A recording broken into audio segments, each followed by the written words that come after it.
Zavod samo nekaj besed. Zakaj se je zdelo nam, da bi bila koristna razprava o tej temi, ki je napovedana, se pravi o tem, ali ima nasilje v Sloveniji ideološko ozadje. Z nasiljem smo se srečevali sicer že prej, bodisi na športnih prireditvah, tudi v šolah, tudi z pretepi, ki so se dogajali v večjih mestih, zlasti ko je šlo za neslovence, če smem tako imenovati. Se je pa nasilje stopnjevalo oziroma dobilo nekatera druga razsežja z lanskimi vstajami v Mariboru, predvsem pa v Ljubljani, ko je po mnenju nekaterih to nasilje ali znotraj teh vstaj nasilje dobilo tudi politična in ideološka ozadja. Ali za to gre ali ne, je seveda stvar razpravljanj. Nas bi seveda moralo zanimati, katere so poti, ki vodijo do nasilja, se pravi do nekega fenomena, ki v slovenski družbi je in pred katerim preprosto, kot je napisano v vabilu, ni več mogoče zapirati oči. Poti je najbrž več. Eno od teh poti, ki vodijo nasilje, je pristajanje na anonimke kot legitimno sredstvo, s katerim se ukvarjajo državni organi, in to ne organi pregona, ampak organi, ki sicer imajo zakonodajno ali izvršilno funkcijo. Z temi anonimkami se širi dostikrat tudi neresnice, uvajanja, sovražnost in druge, veliko bolj mračne plati, ki si jih ljudje ne upajo odkrito povedati, bodisi zato, ker niso resnične, bodisi zato, ker obstoji neka atmosfera strahu v tej družbi.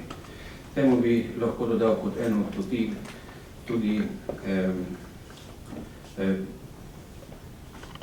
toleranco, mogoče bi bilo bolje rečeni preveliko toleranco do raznih oblik nestrpnosti in tudi sovražnosti, zlasti ko gre za tista vrste nestrpnosti, ki so povezane z rasizmom, z odnosom do drugače spolnih, do tistih, ki so drugačne religijske, politične ali nacionalne opredelitve.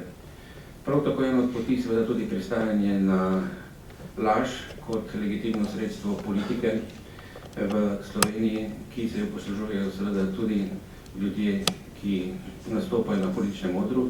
Laž je dobila skoraj legitimno pravico tudi v slovenskem parlamentu. Sovražni govor bi lahko spadal tudi sem, ki je ravno tako dobil legitimnost. Vse to se seveda dogaja tudi v razmerah, ko en politični tabor obtožuje drugega, mu očita vrsto stvari, ki ne spadajo med legitimna sredstva demokratične borbe nej, ampak so namenjena predvsem diskreditaciji in uvajanju političnih nasprotnikov. Kot rečeno, to se dogaja v razmerah krize, ki ima seveda ne samo ekonomska, ampak tudi socialna in, če hočete, moralna razsežja. In v tej situaciji smo v Sloveniji priča nekemu fenomenu. Desni stran, ali pa desni pol tega našega političnega spektra, ne cel, ampak prevladujoči del se v glavnem ukvarja z preteklostjo, z namenom, da diskreditira svoje politične nasprotnike. Uradni koalicijski del se ukvarja v glavnem z računsko-matematičnimi, proračunskimi, javno-dohodkovnimi stvarmi, se čuti za to odgovornega in do neke mere seveda je zato tudi res odgovoren. S prihodnostjo se ne ukvarja praktično nihče, zato seveda trpi perspektiva. Frustracije ljudi so močne, cele generacije ne vidijo prihodnosti in je to humus, na katerem se seveda lahko razrašča nasilje, lahko se pokaže resnične ali prave, pa tudi neprave krivce za to situacijo, in ko enkrat s prstom v teh razmerah pokazano, ko je krivec, je seveda samo še korak do tega, da se namesto uradnih poti ob stalnem spodkopavanju avtoritete sodišč in drugih organov poskuša vzeti pravico v svoje roke. Za uvod v to današnjo razpravo smo se dogovorili z gospodom Erikom Valenčičem za njegov film Koalicija sovraštva. Nekateri ste ga najbolj videli, ker je po dosje bil predvajan na ljubljanski televiziji. Ne z namenom, da se o tem filmu razpravlja, ampak da se približno pokaže, da je tudi to, kar je na filmu, ena od poti, ki vodijo v nasilje oziroma v njegovo stopnjevanje. Po filmu bi sledila razprava z ljudmi, ki se s tem problemom ukvarjajo tudi profesionalno, strokovno in ki so se odzvali našemu povabilu. To je gospa dr. Vlasta Jalušič, to je gospod dr. Umek, gospod dr. Kovačič, upam, da sem prav naglasil, in dr. Dragan Petrovc. Nažalost je dr. Bavcon sodelovanje odpovedal zaradi obveznosti družinske, na katere ni prej pomislil, oziroma smo krivi mi, ker smo premeščali datum. Razgovor bi vodila gospodična Kristina Božič, ki bo potem, ko bo film konec, tudi prevzela oblast na tem našem srečanju. Hvala lepa.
Lep pozdrav. Moje ime je Kristina Božič in mi je veliko veselje in čast, da vas lahko pozdravim na današnji razpravi, ali ima nasilje v Sloveniji ideološko ozadje. Organizirana je razprava v okviru društva Forum 21 in za mizo lahko tudi pozdravim lep nabor izjemnih gostov, strokovnjakov na svojem področju. Če začnem na vaši levi, Erik Valenčič, dolgoletni novinar, pisal je za Mladino, trenutno dela na RTV Slovenija, avtor ravnokar ogledanega dokumentarca. Zraven njega dr. Peter Umek, profesor kriminalistične psihologije na Fakulteti za varnostne vede Univerze v Mariboru. Potem zraven mene dr. Dragan Petrovec, profesor penologije Univerze v Ljubljani in raziskovalec na Inštitutu za kriminologijo Pravne fakultete. Na moji skrajni levi dr. Gorazd Kovačič, asistent na oddelku za sociologijo Filozofske fakultete v Ljubljani, raziskovalec različnih področji socialne politične teorije, in pa potem dr. Vlasta Jalušič, ustanoviteljica Mirovnega inštituta in pa izredna profesorica za teoretsko politologijo Univerze v Ljubljani in tudi gostujoča profesorica Centralno-Evropske univerze v Budimpešti, ki pa ampak tega ne opravlja več.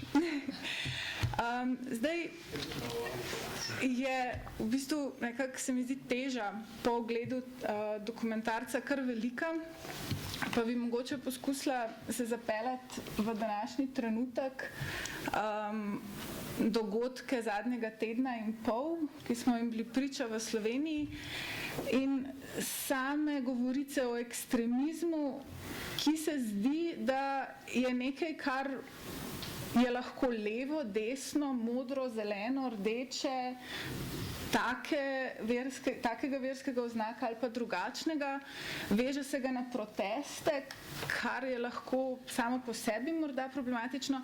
In me zanima, dr. Gorazd Kovačič, kako to razumeti? Zdaj, zavedamo se, da smo v družbi velikih odtenkov sivine, ampak a je vendarle mogoče reči, nekatere stvari, nekatera gibanja, nekatere ideologije je potrebno postaviti na drugo stran kot druge, ali je raziskovanje ekstremizmov nasploh nekaj, kar gre pozdraviti?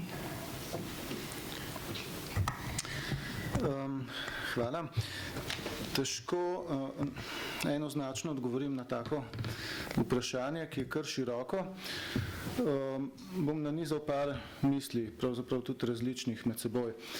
Prva stvar je ta, da zlasti skrajna desna gibanja, ne samo pri nas, ampak tudi širše na Zahodu, že lep čas argumentacijsko gledano parazitirajo na liberalizmu. To pomeni približno tole, kadar jih skušaš prijeti za besedo in nasprotovati njihovim stališčem, kadar jih obsojaš in podobno, se sklicujejo na relativnost in enakost vseh mnenj. Se pravi, tudi mi imamo pravico do svojega mnenja, tako kot drugi. In če boste nam omejili to pravico, potem kršite svobodo govora in jo je potem takem treba omejiti tudi vsem ostalim. In tudi v pogledu tega filma so mene pravzaprav prevevali tile občutki. Ne? Intuitivno vidimo, da imamo problem z naraščajočo močjo nekega gibanja. Policija je povedala, da je zakonodaja v tem pogledu ohlapna in ji ne daje pooblastil, da bi izrecno spremljala določene skupine na podlagi njihove ideologije. In potem se nam intuitivno zdi, da bi bilo treba zakonodajo nemara zaostriti, ampak s tem bi pa po drugi strani povzročili veliko škode. Recimo, če bi sledili Virantovemu predlogu, da se omeji in strože sankcionira neprijavljene javne shode, potem bi skupaj z neonacisti pravzaprav pod ta represivni udar spravili tudi praktično kompletno vstajniško gibanje. Tako da, če torej z zaostrovanjem represivnega odnosa države do tega konkretnega gibanja povzročiš širšo škodo, je to seveda razlog za zadržanost države. Skrajneži pa na to okoliščino računajo in seveda jo izkoriščajo. Ne? Tako da zdi se mi, da preprostih enostavnih ukrepov tule ne more biti. Najbrž potrebujemo kompleks ukrepov. Po eni strani bi veljalo razmisliti o podobni instituciji, kot jo imata Avstrija in Nemčija, s tem, da tam je zgodovinsko ozadje seveda nacizem in denacifikacija. In ta institucija nima toliko direktno, kot razumem, recimo funkcije pregona, temveč ima še posebej funkcijo analize in javnega opozarjanja. Veljalo bi verjetno okrepiti pouk zgodovine. Tisto, kar si velja zapomniti, med drugim iz tega dokumentarca, je podatek, da je možno rekrutirati skrajneže predvsem v tistih šolskih okoljih, kjer je pouka zgodovine malo in današnja mladina ni seznanjena z nekaterimi zgodovinskimi dejstvi. Poleg tega je seveda, kot je že gospod predsednik v uvodnem nagovoru povedal, vse skupaj povezano tudi s tem, da je celotna ta generacija mladih v krizi in tudi že prej v tranziciji plačala najvišjo ceno, je v brezperspektivnem položaju, počuti se nemočno in v razmerah nemoči, ko ste stisnjeni v kot, vas potem bistveno lažje prepričajo v sodelovanju v nasilništvu in iskanju grešnih kozlov, kot če imate pred seboj neko perspektivo nekoga, ki bo imel službo, kredit, družino, bo moral za nekaj skrbeti, bo imel neko premoženje, neke odgovornosti. Skratka, koktejl problemov in okoliščin in voditelji, ki pa so očitno izkušeni, izurjeni, imajo mednarodne povezave, se posvetujejo pri kolegih v tujini, kako stvari peljati v tem tudi liberalno-demokratičnem kontekstu, oni pa vse to s pridom izkoriščajo. Pa če lahko jaz v bistvu se najprej navežem na te začetne misli, ne? problem v bistvu povezave z liberalizmom, oziroma zdi se, da v vseh državah, kjer trenutno tečejo neoliberalne politike in reakcije v protestih, prihaja tudi v bistvu do zaostrovanja zakonodaje, ki ureja proteste, javna zbiranja. Od Chicaga do Anglije, Španije, Grčije, Avstralije.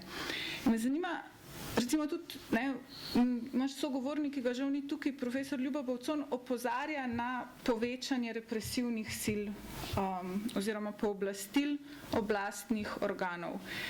Kako se od tega nekako zagraditi oziroma biti previden pri tem, ob tem, da vi sami opozarjate, da se vam zdi, da te skupine predvsem nekako povezuje nasilje oziroma veselje do nasilja, ljubezen do nasilja, zatekanje v nasilje. Kakšen odgovor lahko tukaj pravo ponudi? Ja, pravo je na trenutke šibkejše, kot bi bilo pričakovati in kot se nam zdi dobro. Če poenostavim, če grem v trgovino in nekaj vzamem, ne da bi plačal, je vsakomur jasno, da gre za tatvino. Če koga okoli prinesem, je to goljufija. Če se pa vprašamo, kaj je sovražni govor, smo pa na polju interpretacije in občutkov. In tukaj pravo ne more nikoli definirati vseh situacij. Če jaz rečem Heil Hitler, je vsakomur jasno, da je to nekaj, kar se ne sme. Če rečem 8-8, kaj pa je to? V vsakdanji situaciji lahko najdem množico izgovorov, kaj sem hotel s tem reči, in prepričati marsikoga, da to ni povsem, da je to nekaj povsem sprejemljivega. Lahko je moj dedek praznoval 88. rojstni dan ali kaj podobnega.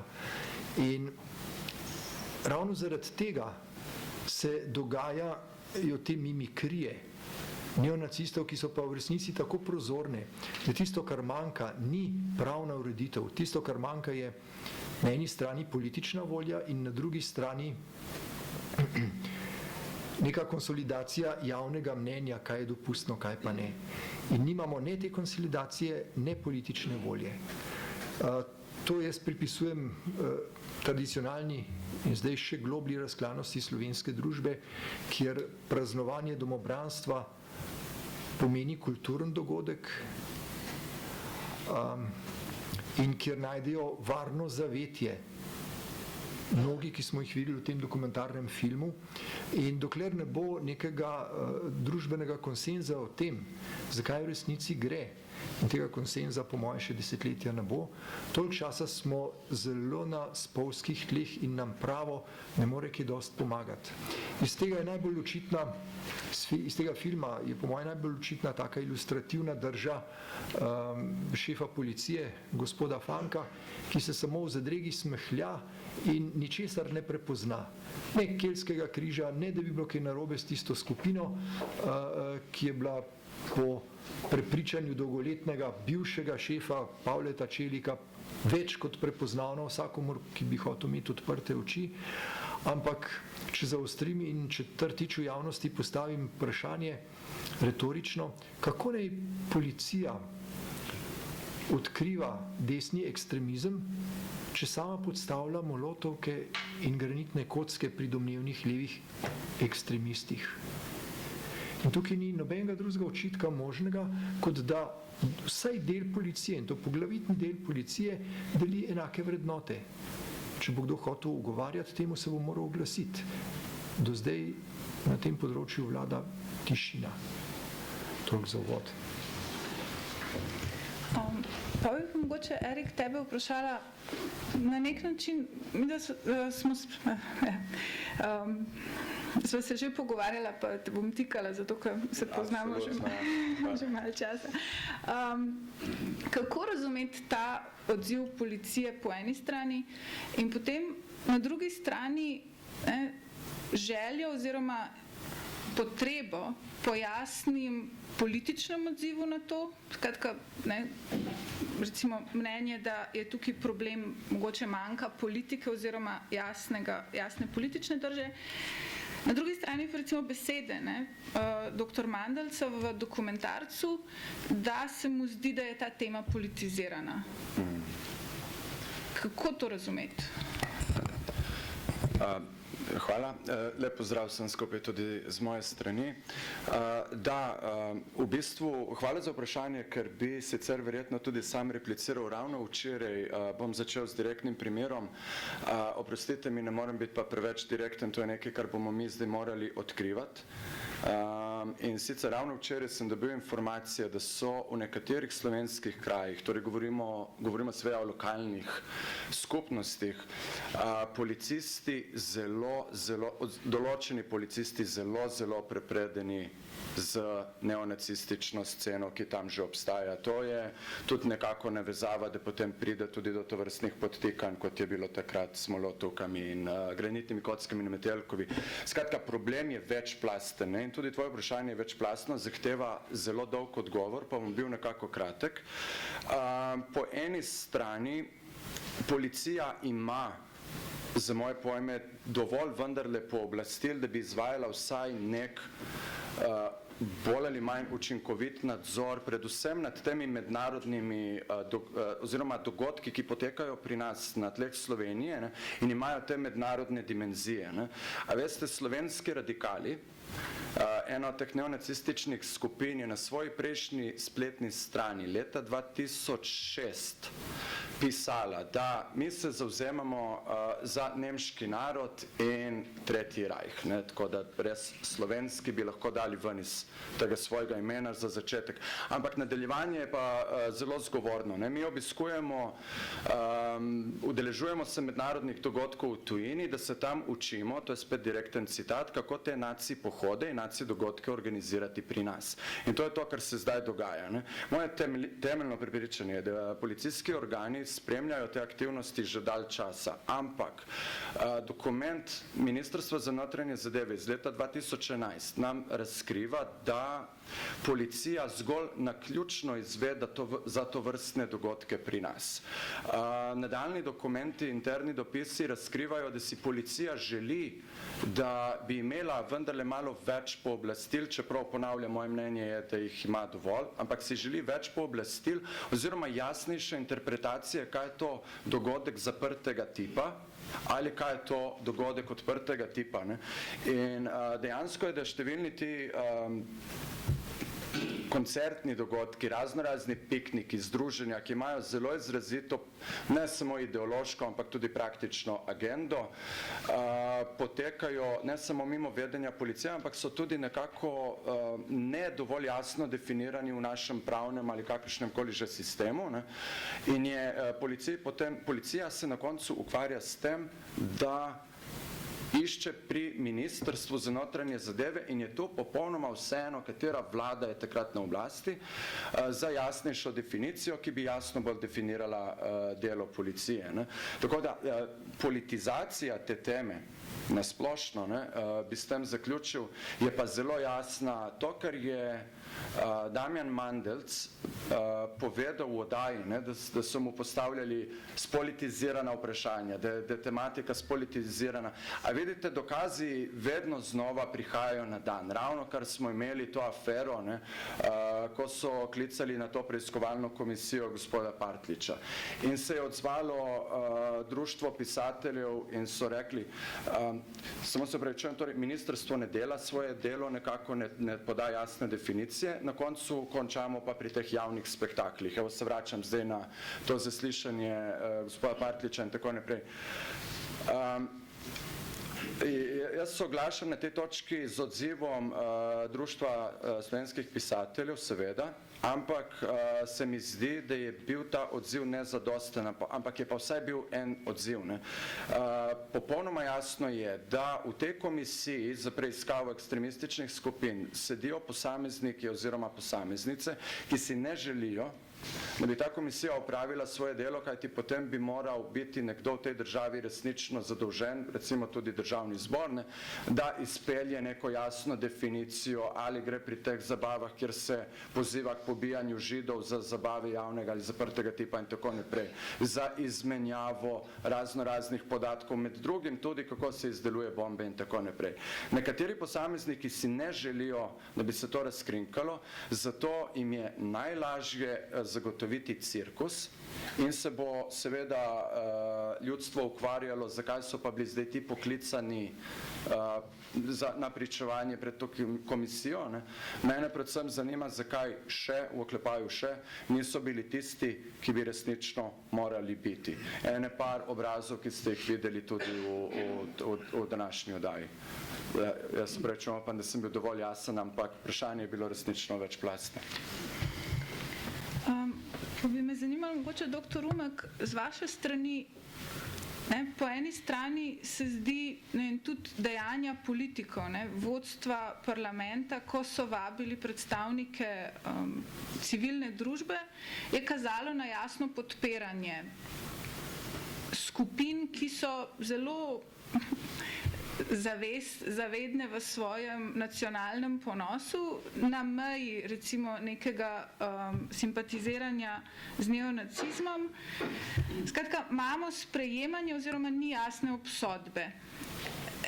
A je to, kako razumeti tak odnos in kakšen pameten odnos razviti do tega? Ker zdi se, da zelo hitro razvijajo to, kar je bilo tudi omenjen prej, ta občutek žrtve.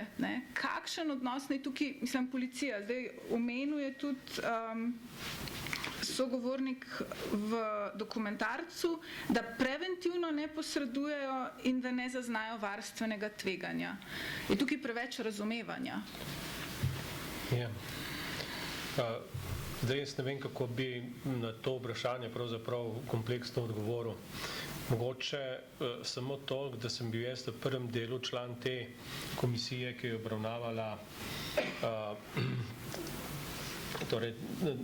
ekstremistične skupine, in moram reči, da je stvar zelo spolitizirana in da se dela iz tega cirkus in da bi že v tistem delu, ko bi pravzaprav mogli desni in levi stopiti skupaj in reči, pač ekstremizem je ekstremizem in je grožnja naši državi, naši varnosti, tega nekateri nikakor niso dopustili, čeprav so se tudi tu v filmu izrecno rekli, jaz sem proti temu, jaz sem proti temu. Torej,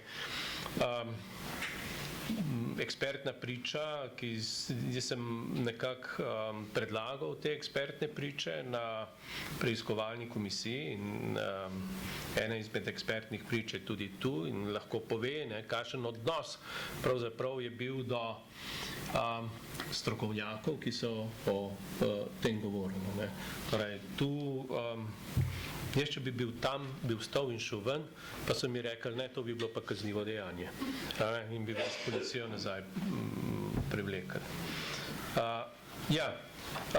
Tu je kar velik problem. Kako pa pravzaprav reagirati, kako naj bi družba reagirala do teh skupin, do tega dogajanja?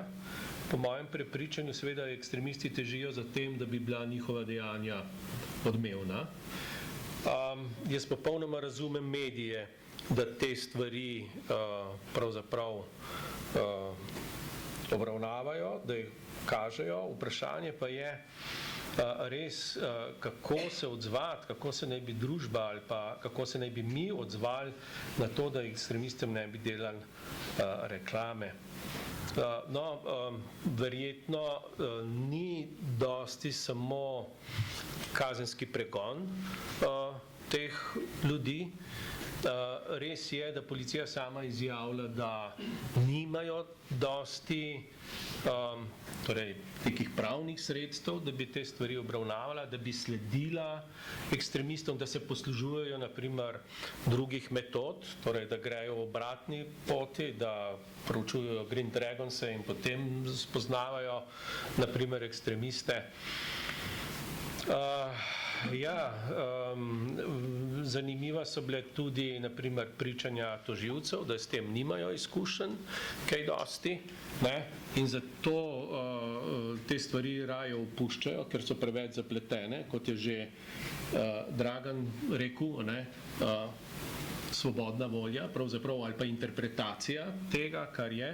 No in zanimivo je, ne, da so te, ki so napadli Blažiča ali pa ki so povzročali incident na Filozofski fakulteti, da so bili seveda obravnavani, ne, torej, da jih je policija prijavila, da so bili obravnavani na sodišču, vendar so bili obravnavani, ne, za nasilno dejanje. Torej, za običajen pretep. Ne. To pa seveda tu je, se mi zdi, problem, ne, kako pristopiti do tega. Ja, že v filmu je bilo kar dobro rečeno, kako pa kaj. Ne, zdi se mi, da je treba res nek celovit pristop, ignoriranje tega pojava, čeprav je pri nas pod narekovaju še nekako nevaren, je verjetno najslabša reakcija. Gotovo pa ne smemo biti indiferentni, a ne? Mogoče je treba o tem govoriti, pa ne samo pri zgodovini, ne? Saj vemo, kako dijaki te stvari sprejemajo, torej v levem ušesu not, desnem ven, ne? In torej delati na drug način, verjetno tudi podpirati ali pa več možnosti dati torej društvom, združenj, ki podpirajo nenasilje, odprto vključevanje. Ne. Avstrijci so nekako ustanovili urad, torej Zvezni urad za zaščito ustave in boj proti terorizmu, kot je že Gorazd povedal, ki ni organ pregona, ampak oni analizirajo ta dejanja, torej o njih poročajo, ne. In o tem se potem govori in verjetno se o tem krešejo mnenja. Zdaj pa, kako pa voditi dialog z ekstremisti, potem z desnimi ekstremisti je pa to zelo težko, ne? Njihovo prepričanje je njihovo prepričanje, njihova ideologija je edino zveličavna, ne? In vse, kar je tisto, kar je drugačnega mnenja, je pravzaprav proti državi, proti slovenstvu, ne, torej nisi pravi Slovenec, če temu nasprotuješ, če imaš za prijatelja Roma ali pa geja, ali pa če si sam gej, ne, to seveda ne gre. Pa bom s tem mogoče zaključil. Gotovo je to, kar si Erik ugotovil, da so tisti, ki stvari vodijo, a ne, tisti poznajo ideologijo, a ne. Nisem pa prav prepričan, da te mladi, ki jih vključujejo, vedo, zakaj gre in včasih šele potem, ko odrastejo, ne, ko začnejo mečkati svojo glavo misliti, vidijo, kako so bili zavedeni. Tu bi jaz lahko samo dodal, da to absolutno drži. Ta zaščitena priča, torej bivši neonacist med letoma 2006 in 2011, ne? Vi ste videli rekonstrukcijo intervjuja, vsega skupaj mislim, da komaj par minut, ne? Intervju sam je potekal več kot 1 uro, ne? In ga imamo posnetega v originalu, ampak ne? Ga varujemo. Med drugim je povedal, ne? Da dejansko, ko ti pristopiš v te skupine, se seveda moraš dokazovati v glavnem preko nasilja. Sama ideologija, sam neonacizem ne pride do izraza na tej prvi neki točki in večina ljudi tudi ostane na tej neki prvi točki, neki tej prvi fazi. Ne. Ukolikor želiš napredovati naprej, potovati z voditelji v tujino in tako dalje, ne, potem pa seveda nastopi tudi ideologija oziroma ideologija pomešana skupaj z verovanjem. Bodi si verovanje v zanikanje holokausta, v večvrednost bele rase in tako naprej. Hvala. Če se mogoče vrnemo na sam naslov današnje razprave o ideološkem ozadju. Zdaj, odzivi na dokumentarc so mogoče celo presenetili, ker ne, lahko bi bilo enostavno poskus ne odziva oziroma ne reakcije in da gre stvar mimo. Ampak v bistvu reakcije so pa prišle strani SDS-a zelo ostro, zelo jasno in skoraj se je zdelo, kot da so se prepoznali v delu tega. A je bilo to za pričakovati in kaj nam to pove o politični krajini, ki jo imamo? Jaz bi skušala mogoče na neko drugo raven razprave se napotiti, pa morda se ne pogovarjati zgolj o teh neposredno aktualnih političnih dogodkih, ki so seveda vezani na pojav rasizma, sovraštva, nasilja, ki se upravičuje, ki svoje upravičevanje najde v zanikanju temeljne človeške enakosti.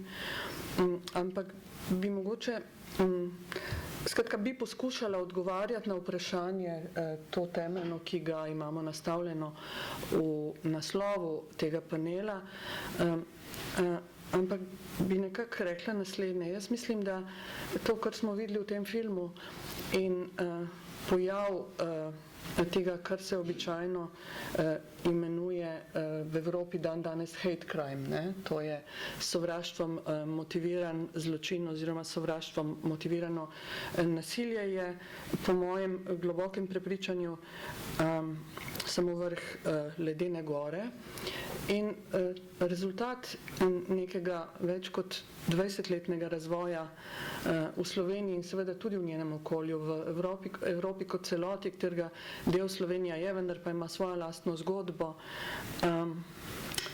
razvoja, ki je izpričeval situacijo, v kateri se je dogajala izjemna tolerantnost do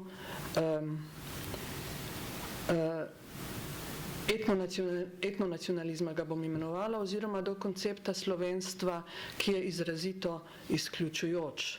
To ni zgodba, ki se je začela z SDS ali pa včeraj, to je zgodba, ki se je začela po mojem globokem prepričanju z nekim slovenskim kulturniškim gibanjem, ki je imelo nek morda naboj osvoboditve in tako naprej v 80-ih letih, ki pa je tega takoj, ko je Slovenija postala samostojna in neodvisna država, izgubila in je s tem absolutno izgubila vso svojo nedolžnost.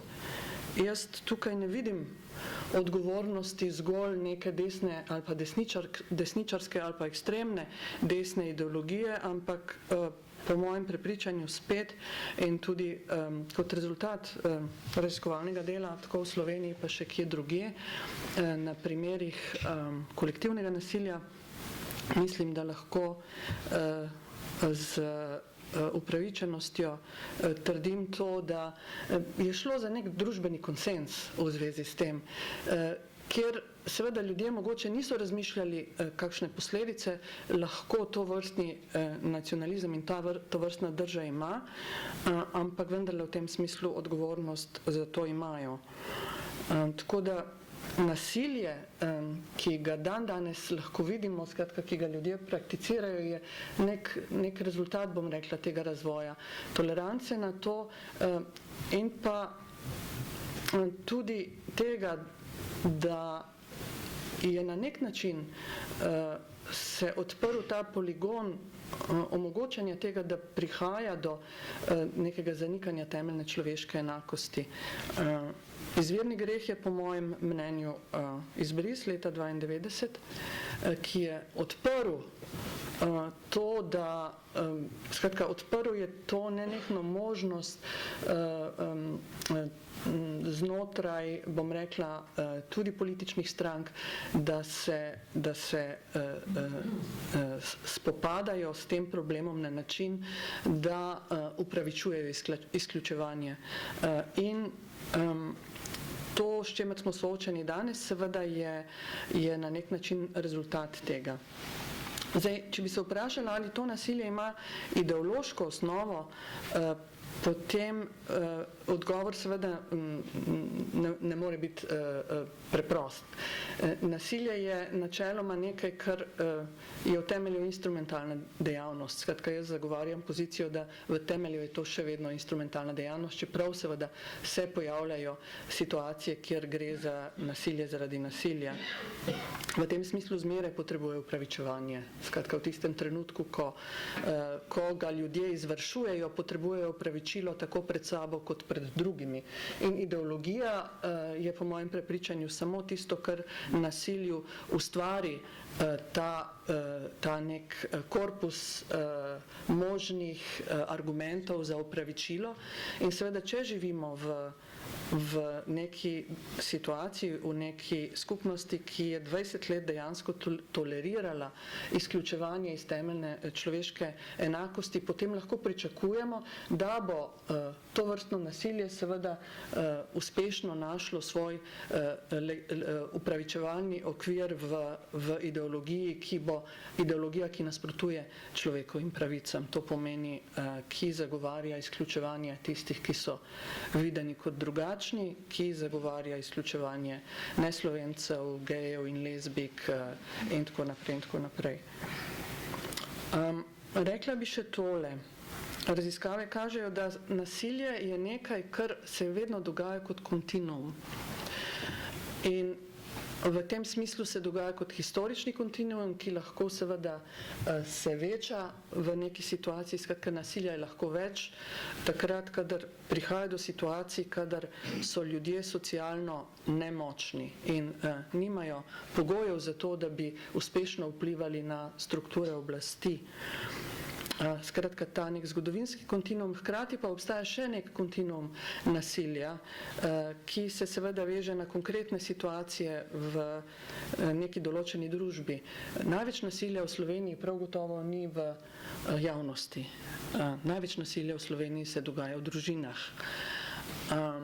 In to nasilje v privatnosti in toleranca do tega nasilja v privatnosti prav gotovo ni nepovezana s tem, da je nasilje potem mogoče tolerirati tudi v javnosti. In seveda tudi to nasilje je ideološko upravičevano. Skratka, nasilje v družini, tako kot je nasilje v družini ideološko upravičevano, recimo s tem, da pač so tam otroci, ki jih je treba kdaj pretepsti, da so tam ženske, ki pač jih je treba postaviti na svoje mesto in tako naprej. Skratka, tako je ta ideologija se ne veže slučajno na slovenski narod, na trdno družino, na to, kako zadeva mora funkcionirati tradicionalno in kam je treba koga postaviti.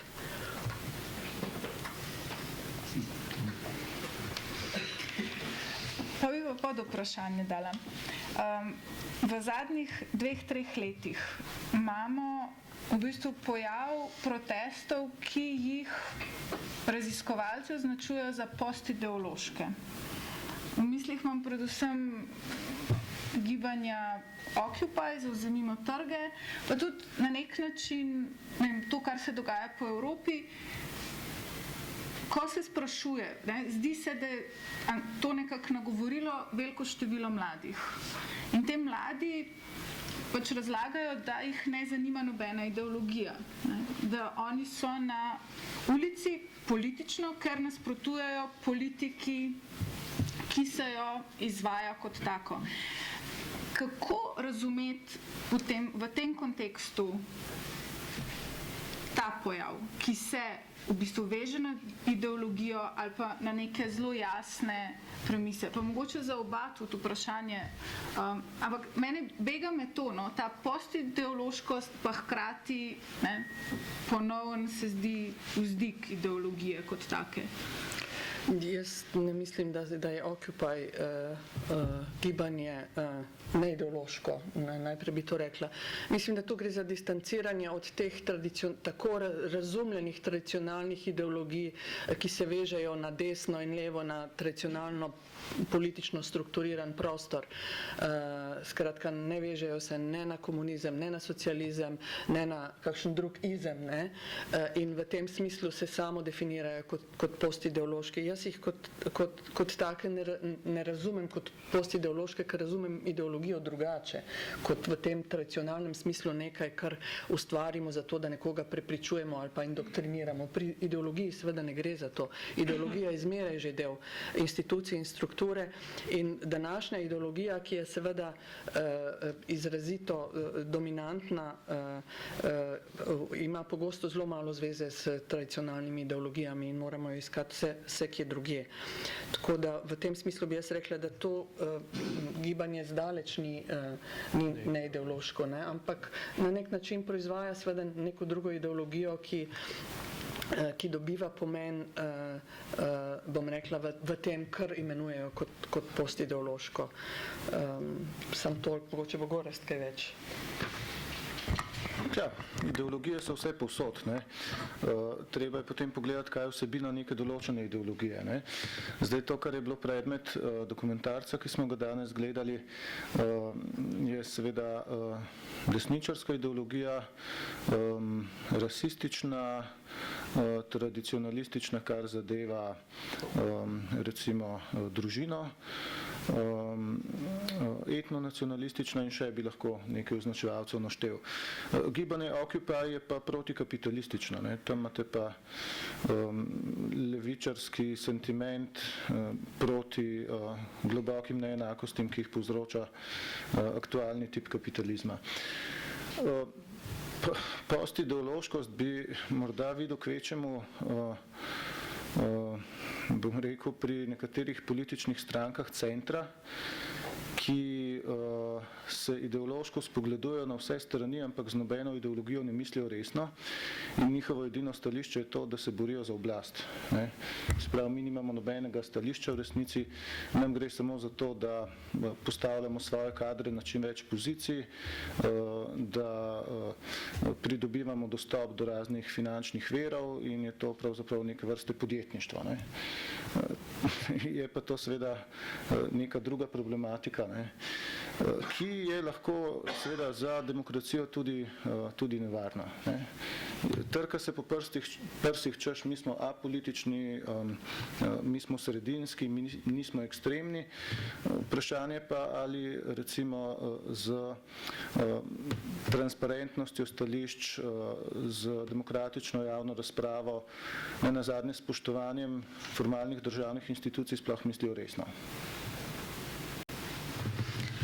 Bi mogoče, dr. Petrovc, vas vprašala, zdaj ideologija je lahko stvar osebnega prepričanja. Kakšno majico nekdo nosi, stvar osebne izbire, slabega okusa, neumnosti, kakor pač definiramo. Zdaj, zares neprijetno bi bilo, da bi imeli policijo, ki hodi po cesti in reče sleč majico zaradi tega, ker žali moja čustva. Hkrati omenjeno je bilo, da se je preganjalo skupino nasilnežev zaradi kaznivega dejanja pretepa.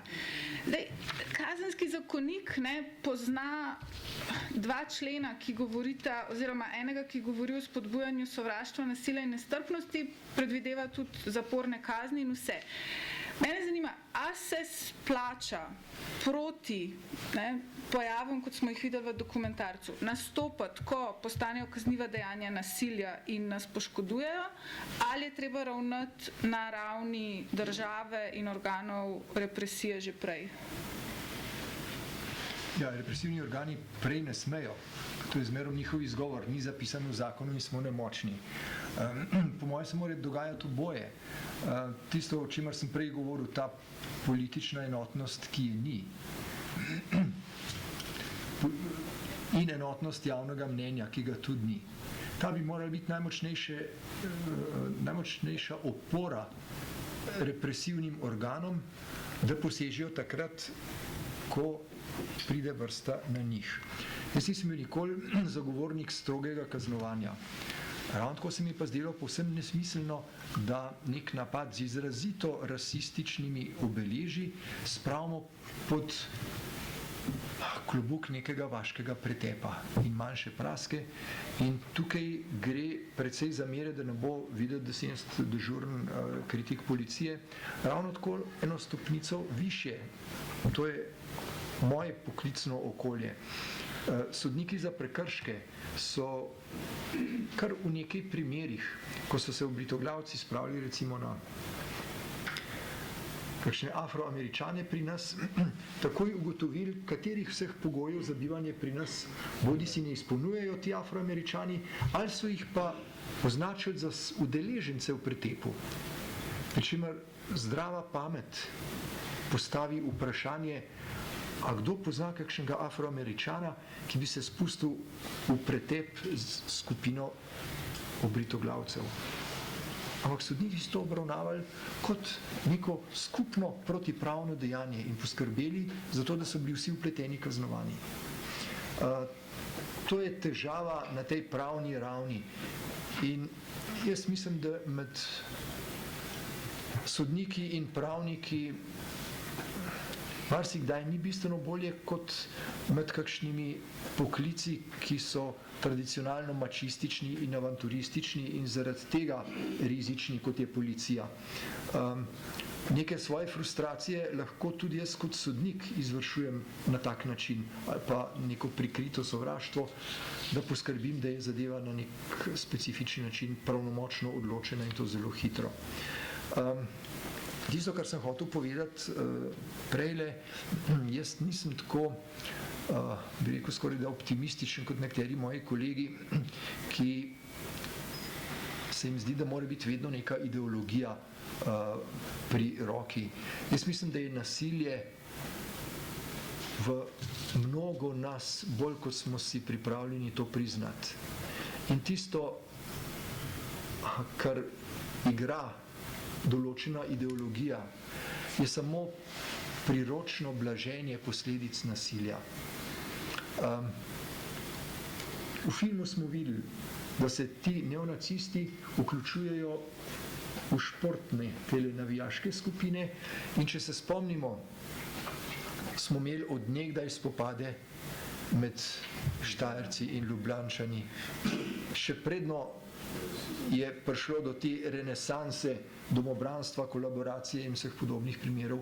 Samo preblisk me prav zanima, kako bi bilo, če bi na Norveškem začeli postavljati Quislingu spomenike na vsakem vogalu. Pa če se vrnem nazaj v Slovenijo, osnovna želja je biti nasilen. In z tiste neke vaške scene, ko je bilo na vsaki veselici jasno, da mora biti kakšna razbita glava in odkoder so reki črevana plot.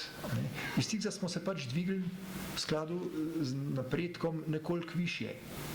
In ti, ki so športni navijači, tem do športa seveda ni čist nič. In če preberemo kakšne njihove dnevnike, zapise, izjave, bojo rekli, tekma je najbolj beden in najbolj dolgočasen del dneva. Tisto, kar jih vleče, je vse okoli tega. Zato pravim jaz, da je primarno nasilje, potem pa poskušamo najti neke okvire, ker ni bi bilo to kot legitimno. Če sem prej govoril o policiji, kot tisti, ki je sporno v marsičem, smo imeli zadnjič krasen primer športnega dogodka. Po izgredih so prepovedali publiko. In kaj se je zgodilo? Igralci sami so dokazali, da lahko zmerjajo drugega z opicami, če je kdo črn. Kar pomeni, da je mentaliteta klubov, njihovih vodstv in igralcev na približno podobni ravni kot teh nasilnih viol ali pa ljubljanskih zmajev. Ni bistvene razlike. In sporednica je zelo enostavna. Mentaliteta dela policije, dela vojske. Spomnimo se samo, kako so nas obsovali iz Ministrstva za obrambo pod taktirko nekakšnih desnih sil, pod taktirko Ljubice Jelušičeve. Takrat, ko smo nekateri podpisali neko, ni se rekla resolucija, ampak nekaj podobnega, proti nek poziv za spremembo vojske ali pa celo za ukinitev. Takrat so nas enačili s tistimi, ki uživajo v igrah z Baričevičevimi psi in s podobnimi ilustracijami. In seveda se nihče tam na Ministrstvu za obrambo ni posebej vznemirjal, ko so predstavniki njihovega sindikata podpisnike tega poziva označili na tak način. Kar pomeni, da so in vojska in policija in vse podobno strukturirane inštitucije so z eno nogo v nasilju, če je le priložnost za to. Zaprečen zgovor. Ja, samo nekaj mogoče dodati. Jaz sem prej rekel, da seveda stanje pri nas glede ekstremističnih skupin ni tako, da bi bilo že zaskrbljujoče, da bi bilo ogrožujoče pravzaprav nekako nacionalni varnosti ali kaj takega.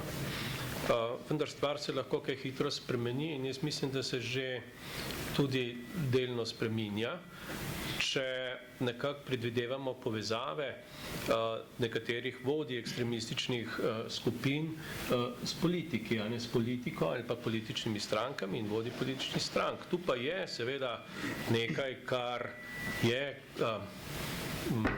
pravzaprav osnova potem za res neko eskaliranje tega dogajanja. Da so te povezave, kažejo na primer naslednji podatki, da pravzaprav še zdaj ni jasnega odgovora, ali so bili pripadnike vojske vojaki v teh ekstremističnih skupinah. Nekako so te stvari rekli, ja, najdli smo enega, pa je bil ta pravzaprav prostovoljec, pa tako naprej. Da še zdaj nismo dobili odgovora, ali so se urili ekstremistične skupine ali ne. Torej, politika ni zainteresirana, da te stvari objavi. Še zdaj nimamo odgovora, pa čeprav sem prepričan, da na policiji vedo, kdo se je udeleževal, torej kdo so bili udeleženci takrat torej novembra v zborovanju, torej za tistim plakatom, pa se jih ne objavi ali pa se jih ne povezuje z ekstremističnimi skupinami, povezuje jih pa z Green Dragonsi. Zdaj pa lahko zelo hitro najdemo zvezo Green Dragonsov in teh ekstremističnih skupinam. Torej, zdi se mi, da je to predvsem nevarnost, da se povežejo zdajšnje politične, vodje političnih pravzaprav strank z temi ekstremističnimi skupinami. Erik, na to ravno ti tudi opozarjaš v samem dokumentarcu, pa me zanima, mislim, tako vidiš tukaj razlike oziroma vidiš, ne vem, danes odzive na dokumentarc, na to, kar je v bistvu bilo razkrito, kar je bilo potem razkrito tudi v časopisih, že pred tem, potem.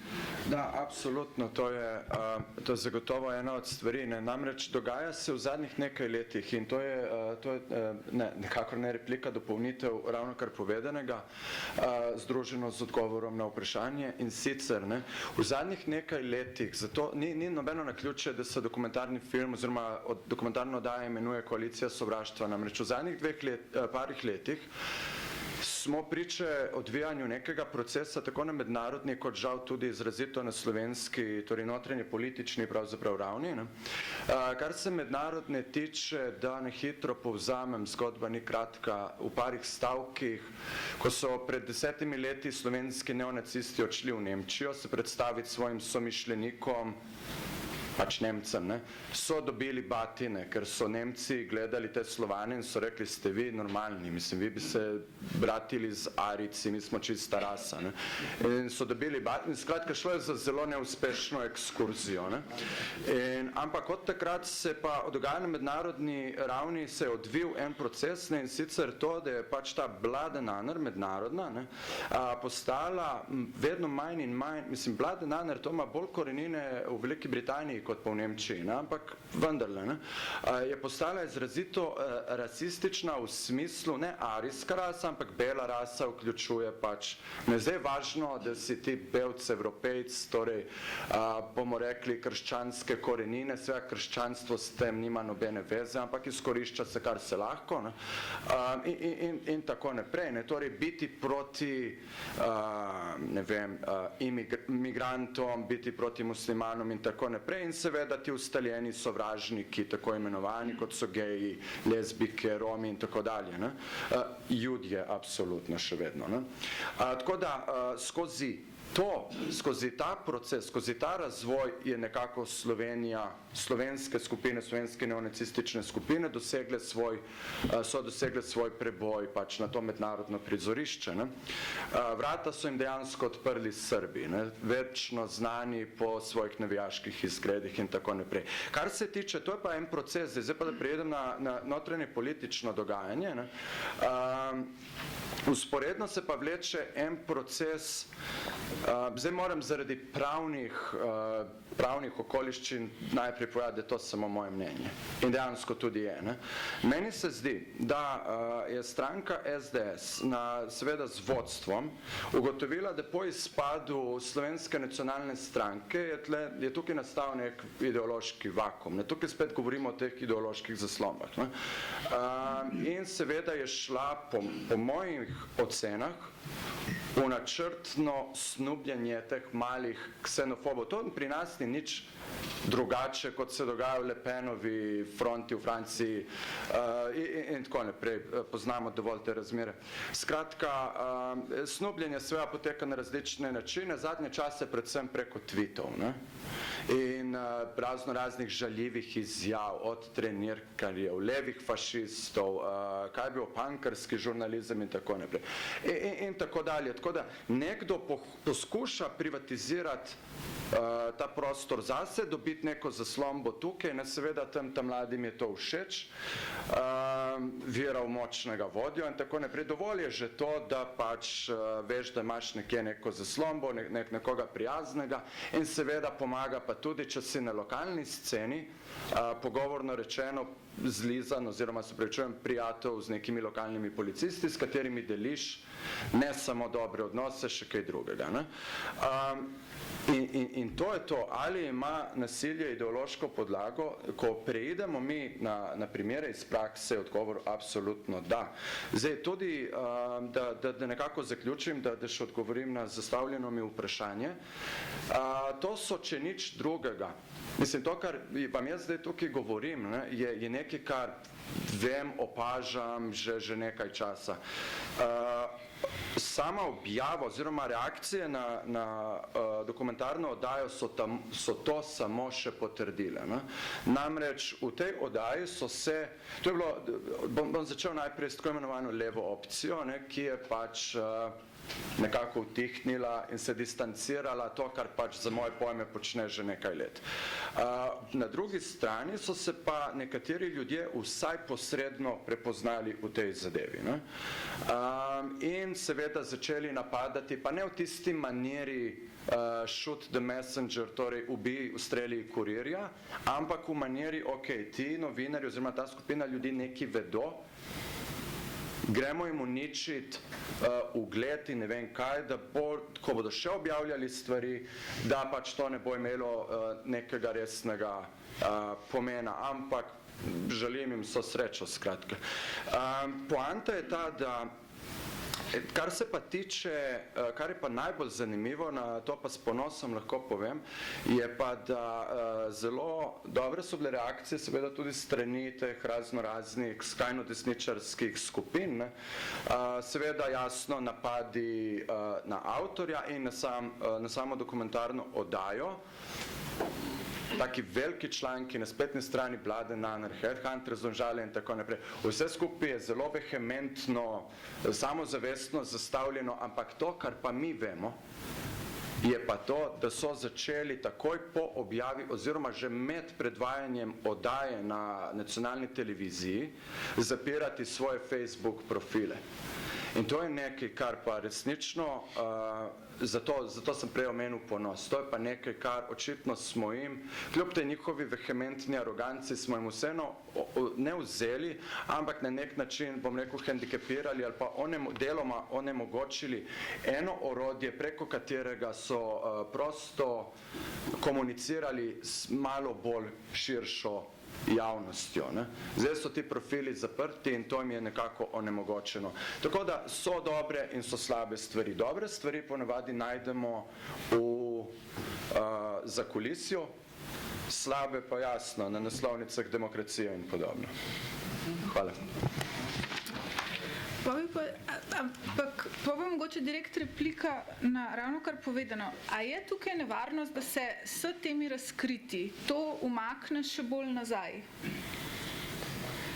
Skratka, da začutijo, ne, oziroma da se poveča količina materijala, ki ga lahko uporabijo in zlorabijo v prikazovanje sebe kot žrtve celotne družbe, sistema, tudi kapitalizma, kar je bilo preomenjeno in kar konec koncev se pojavljajo znotraj teh protestov, tako v Grčiji kot ne vem, na Madžarskem.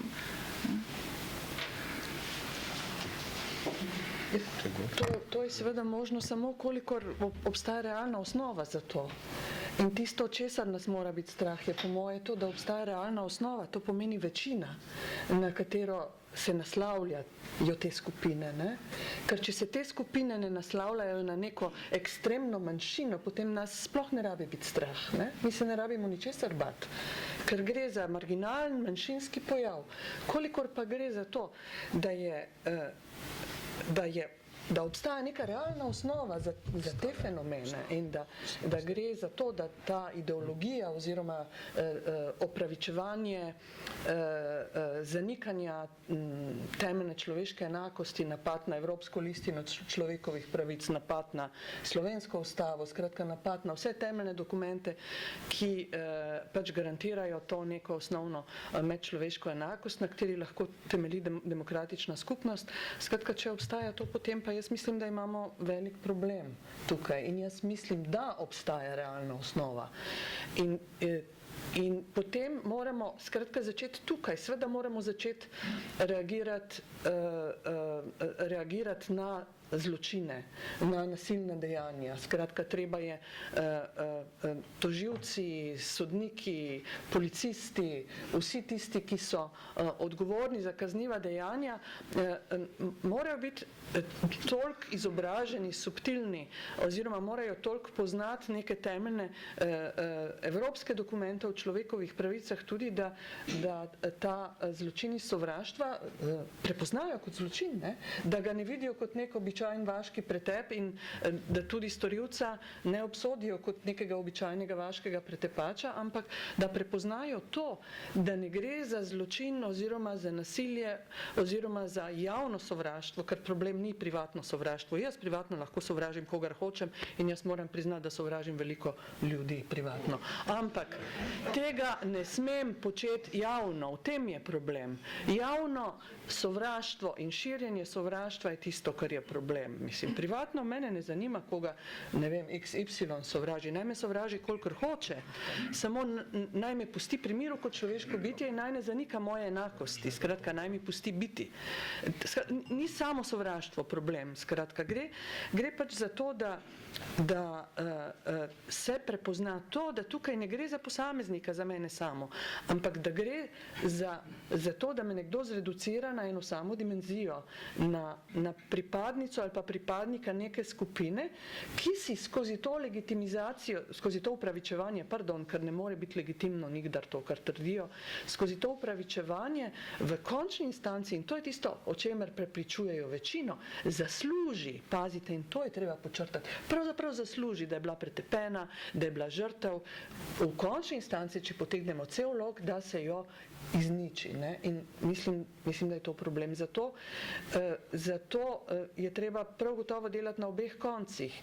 Skratka, preganjati zločine iz sovraštva, izobraziti policijo, sodnike, tožilce in vse ostale, ki so odgovorni, da bodo vedeli, da bodo prepoznali te zločine in na drugi strani seveda se vprašati, kaj je s to večino ljudi, ki je pripravljena tolerirati in sprejeti to vrstne skupine in ne reagira seveda. Jaz imel še eno kratko asociacijo. 91. leta Svobodo je prišlo do nekega razumevanja, ki nas spremlja še danes. Svoboda je samo moja in popolnoma neomejena. Čist nič me ne zanima svoboda drugega. In zato ni čudno, da je parlament, če že ne ravno izvor sovražnega govora, pa močan podpornik sovražnega govora, pa tudi izvor. In tukaj le kot narod, kot volivci nikoli nismo odigrali svoje vloge, ali smo pa zmerom tako naivni, da tisti ljudje, ki jih pošiljamo v parlament, da se ne bojo skvarili. Jaz te iz kriminološke perspektive vidim, da je kriminal visoko nadreprezentiran glih v parlamentu, bolj kot kakšni drugi, težko rečem, primerljivi skupini, ampak gotovo pa več kot naključno. Če vzamete 100 Ljubljančanov od koderkoli, bo delež kriminalcev bistveno manjši, kot če vzamemo parlament. Kriminalcev, mislim, tisti, ki so pravnomočno bili obsojeni v preteklosti za kazniva dejanja.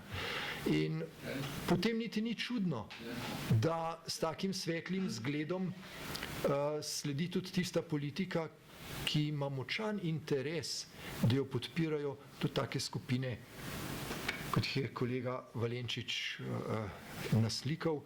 In če se spomnim prizora, ki je bil znan že odprej, nož, žica, Srebrenica. Če to ni najbolj eklatanten primer sovražnega govora v okviru kazenskega zakonika, prepoznavn še tako neozdravljivemu slepcu, potem jaz ne vem, kaj se da narediti, pa ničesar ni bilo, nikakršne reakcije. Doktor Kovačič, pa bi jaz mogoče še nekaj, en članek vaš je tudi naslovljen z nezadostnost strpnosti. In me v tem kontekstu zanima, čistko tukaj, konec koncev, je tudi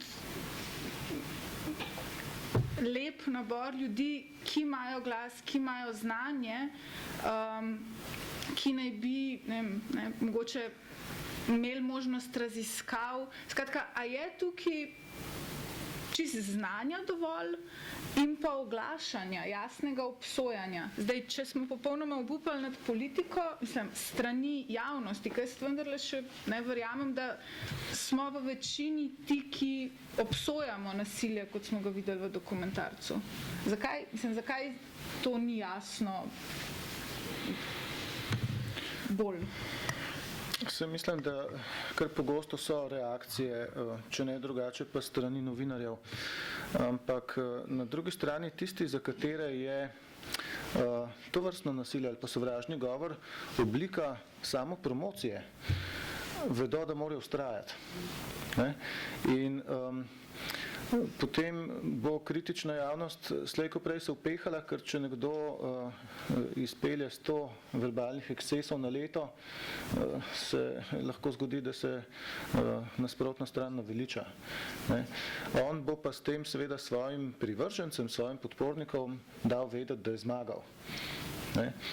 V tem je tudi funkcija tega, da obritoglavci pretepejo recimo Afričana sredi Trubarjeve. Pretepli smo ga, pa se nam nič ni zgodilo. Nismo šefi. Mi smo šefi ulice, institucije držimo v šahu, institucije nam nič ne morejo. Tudi ne želijo. Ali pa ne želijo, ali pa mogoče celo dajo tihi pristanek. Pa kot aktivni državljani imamo kakšna orodja, da se to spremeni? Ali? Lahko pišemo vsak dan pisma bralcev. Verjetno bi jih morali, najbrž bi se nas pa tudi uredniki naveličali.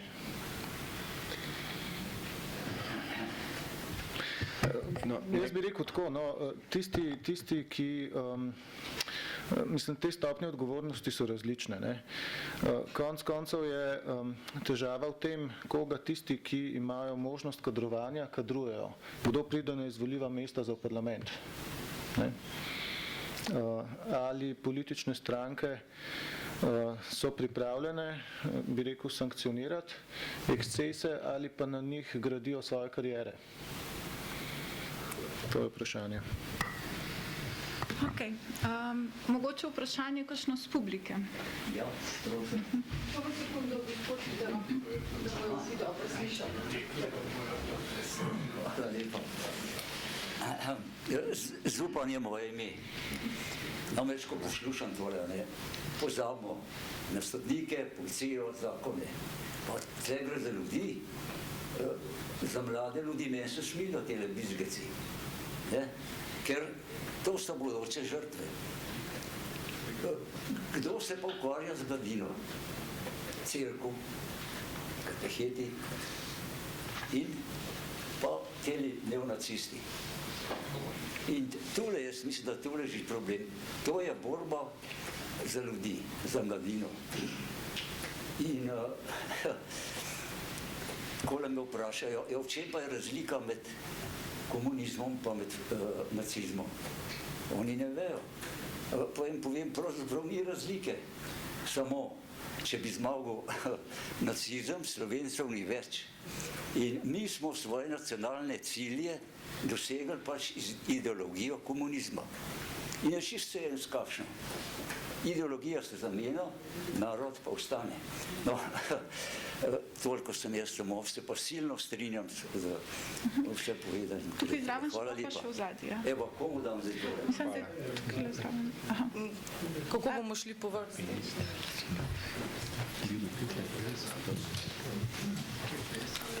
Dobar večer. Lepo pozdravljeni. Zdaj na koncu ste mi dali stočnico.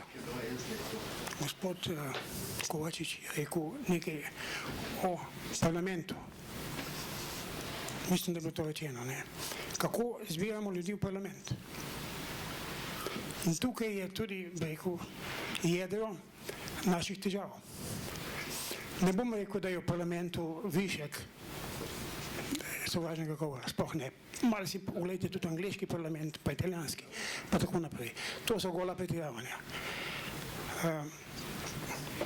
V tem kontekstu, kot ste vi poudarili, parlament je zelo važna selekcija, kako prideš v parlament. Tukaj smo pa padli na vsej fronti. Državljan danes mimo strank ne more v parlament priti. A se tega zavedamo? A priznamo si to? Ne moremo. Če kdo v to dvomi, mu lahko posebej dokažem potem. Drugače pa bom nekaj povedal. Govori se o desnem, levem in tako naprej. Ampak Evropa je dala skozi v 20. stoletju tri totalitarizme. Tri. Vsi so si bili zelo, zelo podobni v svojih žrtvah, eni druge prekašajo, ampak Evropski svet oziroma Evropski parlament je sprejel deklaracijo o treh totalitarizmih, ki jo pa naš nacionalni parlament ni uspel niti izglasovati. To je nacionalna sramota. Ne, ni res. Tukaj se vidite samo v enem delu ogledala. Samo refleksije pa zelo manjka. Tega jaz pogrešam. In tudi, gledajte, jaz sem bil na Ostajah in sem videl od blizu. Tam so bili zelo nasilni simboli. Simboli srpa in kladiva, ki so jih nosili ljudje, ki so poosebljali kmečki punt. Pod srpom in kladivom je 7 milijonov Ukrajincev, kmetov, izgubilo življenje. In mislim, da je tukaj en zelo jasen prikaz skozi analizo teh vstaj, bi dobili, da tudi to ni bilo brez nasilja. Kaj se je dogajalo? Trojke so hodile po Mariboru, po hišah zvonile, ljudke so obešali čez mostove in tako naprej. A to ni nasilje. Mislim, da je treba priznati nekaj. Bom pa še zdaj, predno bom končal, tudi na Forum 21 naslovil apel, ker je bilo tudi govora o navijačih, ki so nasilni. En navijač, ki je bil nasilni član Foruma 21, a se je Forum 21 kaj o tem izjasnil. To je bilo na košarkarski tekmi. Vsi poveličujete svojo opcijo in svoje stališče. Tukaj ni nobene samorefleksije. Zgodovinsko je bilo 20. stoletje 3 totalitarizmov. In iz tega moramo izhajati, vsi ekstremni pojavi so nasledek teh totalitarizmov. In dokler ne bomo zgodovinsko prišli tudi v šolah s temi stvarmi objektivno blizu ljudem, mladini in tako naprej, ne bo napredka. Bojo samo, kako bi rekel, takle shodi, ki pravzaprav niso nič danes posebnega osvetlili. Jaz sem to pričakoval, da tako bo, ne. Na drugi strani pa vedno pričakujem tudi drugo plat. Druge plati pa tukaj ni bilo, ne. Hvala. Še nekaj. A lahko zaključim? Še to pa Pri samo nas naprej. je ključen problem nedelovanja demokracije. Nobenih izmov novih ne rabimo pa kapitalizem z demokracijo, ne pa brez demokracije. V te probleme se ni spustilo nobeno gibanje, ne ekstremno, ne strankarsko in tako naprej. Tukaj nas čaka še ogromno dela in ljudje, ki ne morejo izražati svojih stališč, ki ne smejo kandidirati, ne morejo se udejstvovati ali pa njihove pobude obstanejo pred vrati parlamenta, so jezni in iz jeze nastaja ekstremizem in zametki novega totalitarizma. Komaj čakam, da bo maj mesec mimo, kajti obeta se tudi v Stožicah mogoče ponovitev ene take manifestacije, ki bo tudi ekstremno, ideološko obarvana in ne bo Slovencev razduševala, ampak nas bo delila. Hvala lepa. Hvala. Tamle gospod... Hvala lepa. Ja, jaz upam, da ne bomo zašli v drugo smer. Jaz bi se držal teme današnjega srečanja in seveda hvala lepa organizatorju in posebej predsedniku Foruma 21 za vabilo. Mislim, da je tematika zelo pomembna, aktualna, ni pa od včeraj. Namreč sama besedna zveza, ekstremno nasilje, se je pojavila nekje v začetku 90-ih let, govorim o policijski in pravni terminologiji v Sloveniji. Druge tudi seveda že prej. Zakaj gre? Namreč nasilje, tako kot so ga nekateri referenti predstavljali, seveda obstaja v človeški družbi že od nekdaj in ima različne oblike. Ekstremno nasilje pa je bilo definirano v tistem času kot tista zadeva, ki presega običajno intenziteto in nadpovprečno, ali bom rekel, nad normalno mejo ogroža človeško družbo. In ne vem, jaz bi sicer vzel malo v bran gospoda Fanka, ki danes sedi na stolu, ki sem ga včasih jaz grel, pa sem ga potem zapustil pred kakšnimi 20 leti.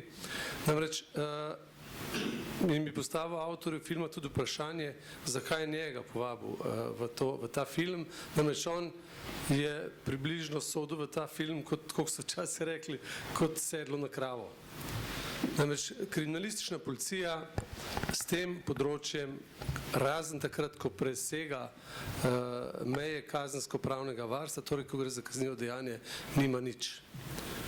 Rad bi pa, zato sem se tudi oglasil, pojasnil, zakaj je tako. V letu 1993 je bilo veliko razprav v Sloveniji, v politiki, kakšen je bil varnostni sistem Republike Slovenije. In v tistem času so se politiki postavili na pozicijo, z imeni in priimki seveda, na čelu s predsednikom vlade takrat, da področja kontraobveščevalne dejavnosti in varnostne dejavnosti, ki je včasih obvladovala služba državne varnosti, ta država ne potrebuje. In od takrat naprej je pravzaprav to področje nekako neobvladano in od tudi tožbe policije, da ni pravno urejeno. Zato, ker ga pač država ni želela pravno urediti. In samo še nekaj glede na neposredno na današnji naslov. Ekstremno nasilje je že tako problematično. Vendar največji družbeni problem pa nastane takrat, ko se poveže s politiko. Tako kot kriminal, ko se poveže s politiko, postane mafijski kriminal, tako ekstremno nasilje, ko se poveže s politiko, postane največji problem. In trdim, da je ekstremno nasilje v Sloveniji povezano s politiko, z akterji slovenske politike in zato predstavlja tak problem in če se bo tako nadaljevalo, bo preseglo vse meje in bo postalo neobvladljivo. Pojavne oblike, zdaj so to obritoglavci, so to tisti, tretji, četrti, so pa manj pomembne. Mi smo v prvi polovici 90-ih let obravnavali hude primere ekstremnega nasilja, mogoče je spomin že malo zakril vse to, spomnite se stranke SNS, ki je bila po svojem programskem delovanju pravzaprav ekstremistična stranka in je tudi uporabljala za svoje delo eksplozive, zastraševanja in tako naprej. Vse to se je pojavilo pravzaprav v vojnem času. V času, ko so divjale vojne na Balkanu, so se pojavile različne oblike ekstremizma, ne samo iz slovenskega nacionalizma, tudi iz hrvaškega, srbskega, albanskega in tako naprej. Tako da pojavne oblike so zelo različne, moje mnenje pa je, da ko pride do povezave s politiko, to pa imamo danes situacijo, je pa zadeva zelo huda. Hvala lepa. Jaz bi zelo hitro odgovoril, ker mi je bilo zastavljeno vprašanje in da želim odgovoriti na njega. Da. Mi smo v procesu, oziroma v procesu priprave oddaje sem zaprosil policijo za sogovornika, tudi specifiziral, pač katera vprašanja bodo zastavljena in so mi ponudili gospoda Panka, kar sem jaz takrat sprejel. Jaz moram tu seveda dodati, da celoten intervju je bil opravljen zelo korektno. Nimam absolutno, niti kot človek, niti kot novinar, nobene, nikakršne, pravzaprav zamere do gospoda Fanka. Meni se tudi, jaz se zelo dobro pripravil na ta intervju, ampak tako že po 7-8 minutah dobil vtis, da se morda pogovarjam z napačnim človekom in me je zanimalo tudi zakaj. Verjemite mi pa, da tisti človek, ki sem ga jaz želel resnično, bom uporabil besedo, zaslišati za to oddajo v zvezi z neredi v Ljubljani, seveda ni bil gospod Fank, ampak pogojno rečeno gospod Vinko Gorenak. To je pač moj odgovor za razjasnitev. Hvala. Tukaj le še gospoda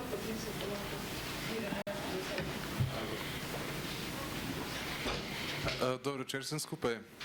Mislim, prvo bi se rad zahvalil Forumu 21, da je priredil ta dogodek, ker mislim, da takšnih dogodkov ni nikoli premalo, kvečemu bi še moralo slediti mnogo repetijo. Kar se mi zdi v tej predložnosti pomembno spostaviti je pač to, da kar res pogrešam trenutno v trenutni politični situaciji in to je v bistvu simptom, ki se že ponavlja dalj časa, to, da imamo to, kar se pri nas deklarira za levico, deluje docela, kako bi rekel, razbito. Recimo, en primer tega so imeli recimo kampanjo glede družinskega zakonika. Medtem, ko je pač nasprotnik tega zakonika, ki je pač suvereno pač nastopil z mobilizacijo svojih, vedno bo to grdo zanimalo, svojih ovac, dejansko tisti, ki smo bili pač zagovorniki, pa naj si bo to pač ne vem, društva, NGO-ji ali pač posamezniki, pa nekako nismo našli skupnega jezika. Sploh pa za slovensko levico, če govorimo specifično o volilnem metodu, pač velja precejšnja pasivnost. Kar se je tudi videlo, recimo, ko je bil referendum o tem zakoniku. To pač predajam vam v razmislek. Bi pa še na eno stvar opozoril na to, kar je prej gospod omenil. Če mislimo delovati proti neonacističnim skupinami, o katerih je bilo zdaj ta večer govora, moramo kategorično zavrniti zgodovinski revizionizem. Vi, ki ste prej opisovali, da kako je Evropa, civilizirana Evropa, sprejela to vehementno deklaracijo, Hkrati se podarja, hkrati se v bistvu pozablja vedno to, da mislim, zdaj, vas nič ne obtožujem, a veste, vedno so ekonomski interesi, vedno so ekonomski interesi. Tudi takrat, ko je prišel Hitler na oblast, je imel pomoč tako Rimokatoliške cerkve, kot tudi večje korporacije, kot recimo Siemens, ki je takrat delala elektronske nadzorne plošče za plinske celice. Tako kot tudi zdaj, ko imamo tako imenovane demokratične upornike v Ukrajini, ki se tam kaže odkrito za zelo podobnimi simboli, ko smo jih zdaj bili priča. In še nekaj, holodomor, o katerem ste pregovorili, ta ukrajinski genocid, katerega ste prej omenili, ni bil rezultat Srba in kladiva, ampak ruskega nacionalizma. Hvala. Tukaj levo, pa tukaj, pa pol tukaj, gospa. Dovolite, preblisk, ki sem ga dobil, ko sem gledal to naracijo dokumentarno na televiziji, se mi je danes ob gledanju ponovil. A ne dela? Dela. Aha, oprostite. Ta preblisk je. Prešernova komisija za podeljevanje Prešernovih nagrad je odprla domeno filmske umetnosti s kategorijo dokumentarni film. Kaže to izkoristi tudi zato, da prenašamo ta kritična sporočila v javnost in jih legitimiramo z možnostjo, da kolega Erika Valenčiča predlagamo za naslednjo nagrado Prešernovega sklada za dokumentarni film. S tem sem izrazil odnos do njegovega dela, do tehtne razprave omizja in ne bom nadaljeval razprave, ker bi je ne končal. Hvala lepa. Najlepša hvala, mogoče sem to z moje strani. Hvala. Če dovolite, jaz bi rad nekaj govoril o nasilju in povezavi teh ekstremnih gibanj s športom. Ampak predtem bi rad rekel neko splošno misel. Tisto, kar nam v Sloveniji manjka, je nek konsens o tem, da se je treba opredeliti predvsem ekstremizmom. Ta konsens bi moral biti splošen in ne bi smel biti omejen na eno ali drugo plat političnega neba in seveda ta konsens bo zelo težko doseči v trenutku, ko se predstavniki ene politične opcije pojavljajo na prireditvah, ki poskušajo rehabilitirati krizlinštvo. To bo zelo velik problem. Drugič, odličen film, cela vrsta stvari, ki jih ne poznamo, samo da bi se znali opredeliti proti ekstremizmom in proti nasilju, bi bilo zelo dobro na znanstveni ravni, se pravi na družboslovni, na kazenskopravni in na drugih, precizneje opredeliti, kaj to ekstremizem je in kje se prekoračijo meje nekih normalnih, svobodnih izražanj mnenj in kje pride to v neko družbeno deviantno obnašanje, s katerim se treba soočati, bodisi na neki družbeni ravni, bodisi z kazenskopravnimi sredstvi. Poglejte, bil je primer recimo v športu dogodkov, ki so se dogajali na tekmi Olimpija Maribor. Zdaj, prvič, med Olimpijo in Mariborom je zelo težko opaziti kakšne pomembnejše nacionalne razlike. Glavni incident se je dogodil tako, da je nek trener, ki ni Slovenec in ne zna slovensko, rekel za temnopoltega iz Ljubljane, rekel za temnopoltega igralca iz Maribora, naj bi rekel, da je opica. Kasneje se je popravila, da je rekel, da se obnaša kot žival. Zdaj, čist nič slovenskega nacionalizma ni v celi zgodbi, pojav pa absolutno obsodi, zasluži obsodbo. Ga moramo obsoditi, ker lahko spodbudi neko eskalacijo dogajanj, ki lahko pripeljejo do zelo nezaželenih posledic. V Sloveniji smo imeli veliko srečo, kar se tiče športnih dogajanj, dogodkov, ker nismo imeli kakšnih zelo negativnih konsekvenc. Največja po mojem, ogroženost javne varnosti je bila pred leti na tekmi Evropskega prvenstva, na finalu Evropskega prvenstva, na tekmi med takratno Jugoslavijo, to se pravi Srbijo, ali pa Srbijo in Črnogoro, na drugi strani Hrvaško, kjer smo uvozili dva druga nacionalizma in zadeva je bila tik pred tem, da eskalira do tega, da bi bilo lahko veliko mrtvih. Tako kot jih je bilo na stadionu Heysel v Belgiji, okoli 100, enkrat v Angliji, okoli 100 in na različnih drugih zadevah. Zdaj, tudi to je nek ekstremizem, ki je treba obsoditi in obvladovati.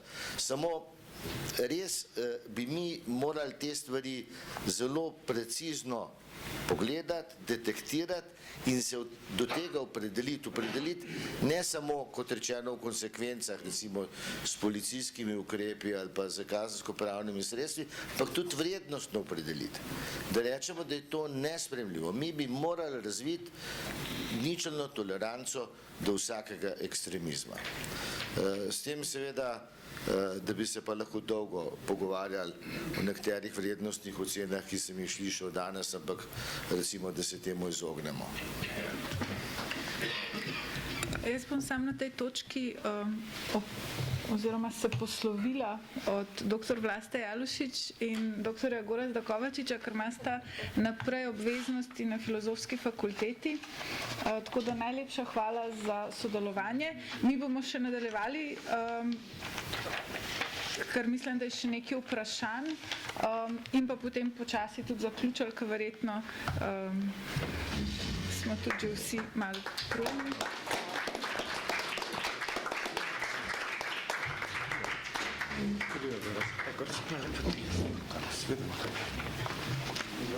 Ne vem, je bilo že rečeno prej. Dobro ste živeli. Živeli vas. Čar pa se vas. Mislim pa, da je še tukaj eno vprašanje. Ja, se čakam. Okay. Hvala. Jaz bi imela za dr. Petrovca eno vprašanje. V bistvu me samo zanima, ali je bila delana kakšna analiza sodne prakse, kako sodišče, ki je na nek način neka neutralna, zunaj politična, pa vendarle vrednotna grupacija, ki ocenjuje dogajanje procesa v državi, kako presoja tovrstne dogodke in ali je bila narejena analiza tovrstne sodne prakse? Jaz ne vem za njo. Domnevam, da je teh dogodkov bilo vseeno premalo, da bi bila analiza lahko veljavna po vseh tistih pravilih, ki morajo biti izpolnjena, kar pomeni, da bi moral imeti več 10 ali pa mogoče več 100 podobnih primerov in kolikor jaz vem, ni bilo nič takega narejenega. Vsaj za to področje tega ekstremizma meni to ni znano. Mogoče še kakšno vprašanje? Kakšen odziv strani? Mogoče samo ena stvar prej, tisto, da na vprašanje, če bodo tovrstne oddaje, torej da gremo in prikažemo slike iz Facebooka in ko sem tudi sam govoril, da se zapirajo,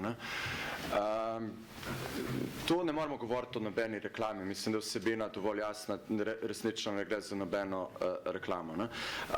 Kar se pa tiče to, da bi jih to potisnilo naprej v ilegalo, pa pač mislim, da ne, ker strateško smo se lotili dela te oddaje, za to oddajo stoji mala skupina ljudi, ne samo jaz. In 14 mesecev smo si med drugim vzeli tudi zato, da ne bi dali ven kakršnekoli informacije, tudi ne v želji po nekem ekskluzivizmu ali česarkoli podobno plehkamo, ampak da bi stvari dodelali do te točke, ko tudi če se bodo začeli umikati, potiskati v ilegalo, jih bomo mi tam že čakali. Ne morejo se pač enostavno, to je, kar je.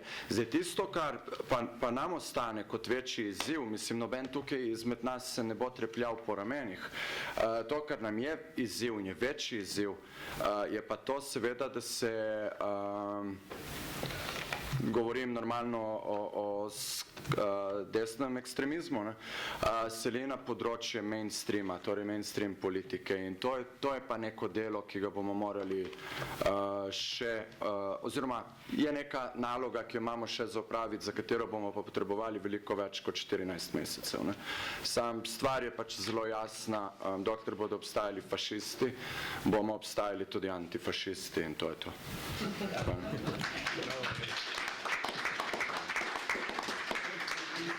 Jaz bom pa tudi samo uporabila besede, ki jih je Erik v resnici izrekel kmalu po prikazu tega filma, ki sva se pogovarjala, in to je to, da ne moramo se bati takih ljudi, ne? Skratka, ne moramo se bati nasilja in zato je nujno o tem govoriti in tako, kot je bilo tudi rečeno, se mi zdi med publiko o tem čim več govoriti in jasno zauzeti stališča in mislim, da je bilo današnje druženje in razprava dragoceno ravno iz tega vidika in upam, da se srečamo tudi prihodnjič.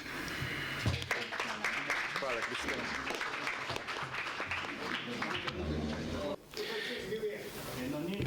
Prosim, bil je še kdo, marsikdo in govorim o tem zaradi tega, ker se Forum 21 pripisuje vrsto ljudi, ki so nekoč bili člani tega foruma.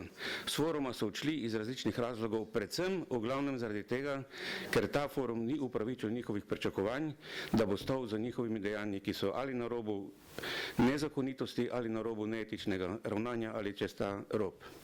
Kar zadeva samo to temo, pa jaz mislim, da je bilo dovolj prepričljivo povedano, da nasilje v slovenski družbi je, da je potrebno biti na ta pojav pozoren, da je največja nevarnost pravzaprav v tem, da to nasilje išče oporo in pokritje v politiki in da politika kaže tendenco, da si to nasilje tudi podredi, ne glede na ideologije. To nasilje seveda je nek pojav, s katerim bi se morala ukvarjati tudi upravna struktura te države. Mi smo na današnjo razpravo povabili Ministrstvo za šolstvo, Ministrstvo za notranje zadeve in Ministrstvo za obrambo. Vsi so se upravičili, vključno z varuhinjo človekovih pravic. Imajo pomembnejše delo, mislim pa, da bi bilo koristno, da bi poslušali te vrste razprave, našli bi dovolj razlogov za svoje večje angažiranje na tem področju. Torej, hvala lepa vsem vam, udeležencem in posebej gospe Kristini, gospodični Kristini za to odlično vodenje te razprave. Hvala lepa.